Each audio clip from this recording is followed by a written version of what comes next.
বাঘ আসতেছে, বাঘ আসতেছে। এই গল্পটা কিন্তু আমরা সবাই জানি যে একটা রাখাল মেষ চড়াতো না গরু চড়াতো, তখন সে প্রায় চিৎকার করতো যে বাঘ বাঘ বাঘ, আমাকে বাঁচাও বাঁচাও। এই গল্পটা তো সবাই আমরা বইতে পড়েছি। তো সবাই তো প্রত্যেক দিন তাকে সাহায্য করার জন্য আসতো। 3বার এইভাবে সে মানুষকে বোকা বানাইছে। পরে যেদিন বাঘ আসছে সেদিন কিন্তু আসলে কেউ আসে নাই। তখন কিন্তু ওই রাখালে বাঘ খাইয়ে নিছে। তো এর পরের ঘটনা কিন্তু আমরা কেউই জানি না।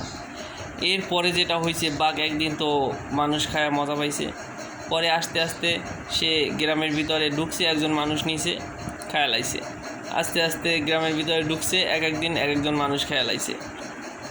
তো এইভাবে বাঘ ওই গ্রামের মানুষ মারতে মারতে গ্রাম জনশূন্য করে ফেলাইছে।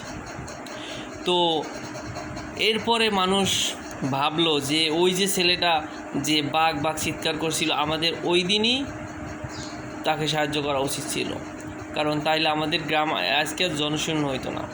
তো এটা থেকে আমরা কি শিক্ষা পাই? যে একটা মানুষ যদি বিপদের জন্য সাহায্যের হাত বাড়ায়, তাকে যতটুকু সাহায্য করা দরকার সাহায্য করা উচিত।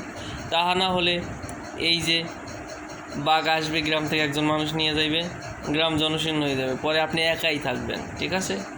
তো সবাইকে সাহায্য করার চেষ্টা করবেন, তাইলেই আপনার জীবনে কল্যাণ বয়ে আনবে, আপনি ভালো থাকতে পারবেন, সুন্দর সমাজ হইবে। একা কোনো দিন ভালো থাকতে পারবেন না, এটা বোঝা উচিত।